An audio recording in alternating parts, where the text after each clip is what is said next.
अब हो सकता है कि ये वीडियो मेरी आखिरी वीडियो हो, क्योंकि इस वीडियो में मैं बड़े बड़े लोगों से पंगा लेने वाला हूँ, यानी रिश्तेदार। हो सकता है कि उन्हें मेरी कोई बात ना खुशगवार गुजरे और इसी कारण वो मुझ पर काला जादू करवाकर रातों रात मेरा ऊपर का टिकट कटवा दें। अब यार कुछ अंकल तो हर इवेंट में हमसे यही पूछते हैं कि बेटा बड़े होकर क्या बनना है। मतलब किसी की शादी में जाओ तो अंकल कहते हैं कि बेटा बड़े होकर क्या बनना है, किसी के घर मिलाद में जाओ तो वहाँ भी अंकल कहते हैं कि बड़े होकर क्या बनना है। यहाँ तक कि ये अंकल मैयत में भी हमसे पूछते हैं कि बड़े होकर क्या बनना है। अबे तुम्हारी बेटी का पति बनना है मुझे, अब बताओ बनने दोगे? क्या बात है सर, क्या बात है सर। अब यार अगर मेरा कोई रिश्तेदार ये वीडियो देख रहा है और वो खुद को बेगैरत भी महसूस कर रहा है तो मुबारक हो, ये वीडियो आप ही के लिए थी। मजाक था।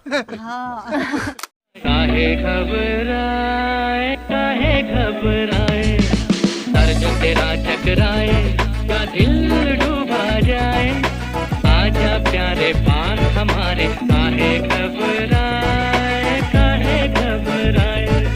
हाँ तो कैसे कट रही है आपकी जिंदगी? तो आज हम बात करने जा रहे हैं खानदान के कुछ चिरांदी और बेगैरत रिश्तेदारों की, जिन्हें चलते फिरते उठते बैठते खाते पीते हमारी ही फिक्र लगी रहती है। उन्हें इस बात की फिक्र नहीं होती कि हम मुसीबत में हैं, बल्कि उन्हें तो इस बात की फिक्र होती है कि हम मुसीबत में क्यों नहीं है। अब हो सकता है कि ये वीडियो मेरी आखिरी वीडियो हो, क्योंकि इस वीडियो में मैं बड़े बड़े लोगों से पंगा लेने वाला हूँ, यानी रिश्तेदार। हो सकता है कि उन्हें मेरी कोई बात ना खुशगवार गुजरे और इसी कारण वो मुझ पर काला जादू करवाकर रातों रात मेरा ऊपर का टिकट कटवा दें। मस्त जोक मारा रे, ये हंस रहे हलकट हंस।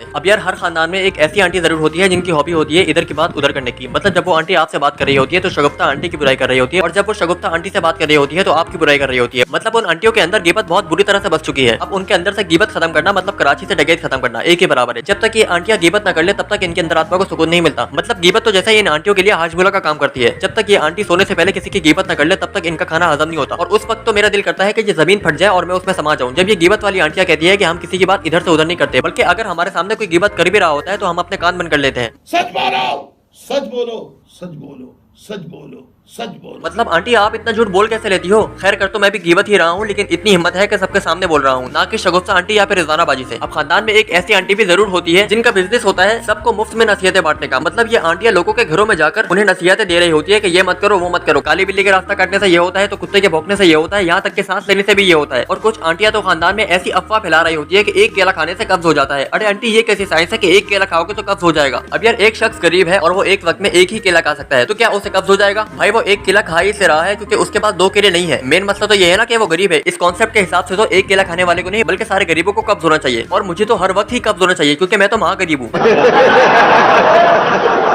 पता नहीं यार इनके दिमाग में ऐसी बातें आती कहाँ से। अफसोस की बात तो ये है कि खानदान के लोग ऐसी वाहियात बातों पर यकीन भी कर लेते हैं। यार तुम लोगों की अकल क्या घास चढ़ने गई हुई है जो ऐसी बातों पर यकीन कर लेते हो? ओए बच्ची केला खाएगा? हाँ खिला। ये ले, एक तू खा एक मैं खाऊंगा। अबे बाबले इंसान, एक केला खाने से कब्ज हो जाता है, तुझे सिखाया नहीं किसी ने?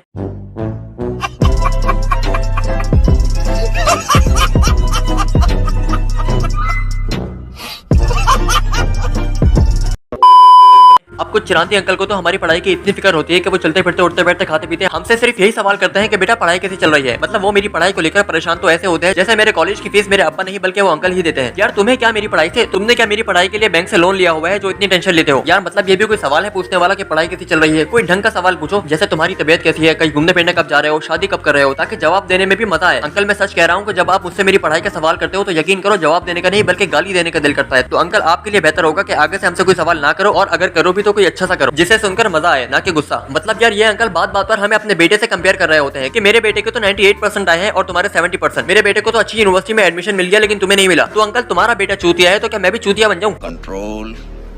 सॉरी यार मैं अपनी वीडियोस में गाली नहीं देता, ये तो बस फ्रस्ट्रेशन में निकल गई। बराए मेहरबानी इसे इग्नोर करना। मेरा मुंह से निकल गई, मेरी जबान टूट गई यार। ओए क्या कर रहा है, क्या कर रहा है, क्या कर रहा है, कर क्या रहा है?